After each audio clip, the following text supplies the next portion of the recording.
हरियाणा से कांग्रेस के राज्यसभा सांसद दीपेंद्र हुड्डा उस प्रतिनिधिमंडल का हिस्सा जो एनएचआरसी पहुंचा करनाल लाठीचार्ज के खिलाफ शिकायत करने। क्या भरोसा आप लोगों को एनएचआरसी से मिला है और आप लोगों की प्रमुख मांगे क्या है? देखिए, पिछले 10 महीने से जिस व्यापक स्तर पे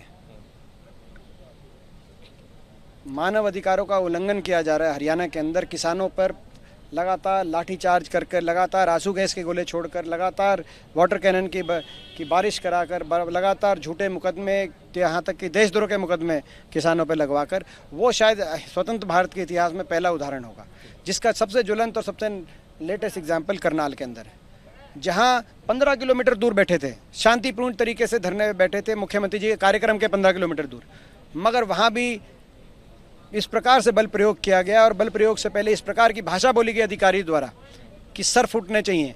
और उस अधिकारी का बचाव कौन कर रहा है? मुख्यमंत्री जी स्वयं, जिससे पता चलता है कि सरकार के दिशा निर्देश पर ये हो रहा था जो मुख्यमंत्री जी कह रहे सख्ती जरूरी थी।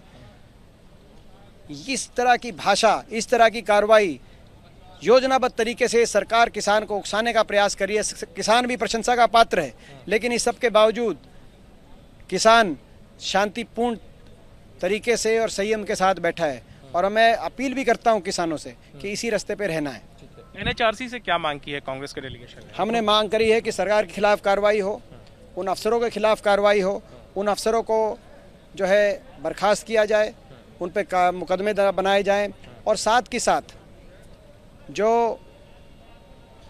कंपनसेशन दिया जाए उन परिवारों को जिन परिवारों में कोई नुकसान, कोई किसी को इंजरी हुई है, एक व्यक्ति की जान भी गई है। जांच की मांग भी आप लोग करते हैं, क्योंकि आरोप चूंकि सरकार पर है तो जांच की भी मांग करी हमने। न्यायिक जांच हो, जुडिशियल इंक्वायरी हो, न्यायिक जांच हो उसमें, ताकि सारी बात सच्चाई के रूप में सामने आ सके। कुछ आप लोगों को टाइम फ्रेम दिया गया है, क्या आश्वासन मिला है? हमारा यही जो है, हम यही विश्वास के साथ आए हैं कि हरियाणा के अंदर इतने बड़े पैमाने पे सरकारी मशीनरी फेल हो चुकी है।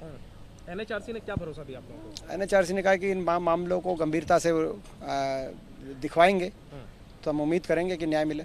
आखिरी में सरकार बचाव कर रही है अपना, और वो ये दलील दे रही है कि किसान जो थे वो हिंसा कर रहे थे और उसको रोकने के लिए पुलिस को बल प्रयोग करना पड़ा। सुना है आपने किस तरीके से मुख्यमंत्री ने न सिर्फ भूपेंद्र हुड्डा, आपके पिताजी हैं, उनको घेरा है, बल्कि पंजाब के मुख्यमंत्री कैप्टन अमरिंदर सिंह पर भी निशाना। हुड्डा साहब पे और कैप्टन अमरिंदर पे सरकार ने क्यों निशाना साधा? स्पष्ट रूप से ये इसको राजनीतिक दिशा देना चाहते हैं।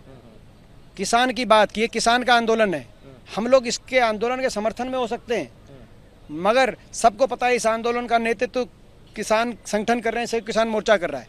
ना तो हुड्डा साहब इसका नेतृत्व करें, ना कैप्टन अमरिंदर सिंह इसका नेतृत्व करें, मगर हम लोगों को निशाने पे क्यों लिया जा रहा है? इससे पहले बता रहे थे कि आतंकवादी हैं, कभी उपद्रवी बताया गया, कभी खालिस्तानी, कभी माओवादी, कभी कॉमरेड बताया गया। हर प्रकार की अलग अलग संज्ञाएं देकर किसान को और देश की आंखों में धूल झोंकने का प्रयास, असफल प्रयास मुख्यमंत्री जी कर रहे हैं। सच्चाई है, देश का पूरा किसान वर्ग पूरी आत्मा से इस आंदोलन से जुड़ा हुआ है। ये सच्चाई जितनी जल्दी स्वीकारोगे उतनी जल्दी इसका समाधान आएगा। शुक्रिया बात करने के लिए। कैमरा पर्सन मोहित कासले के साथ जैनेंद्र, एबीपी न्यूज, दिल्ली।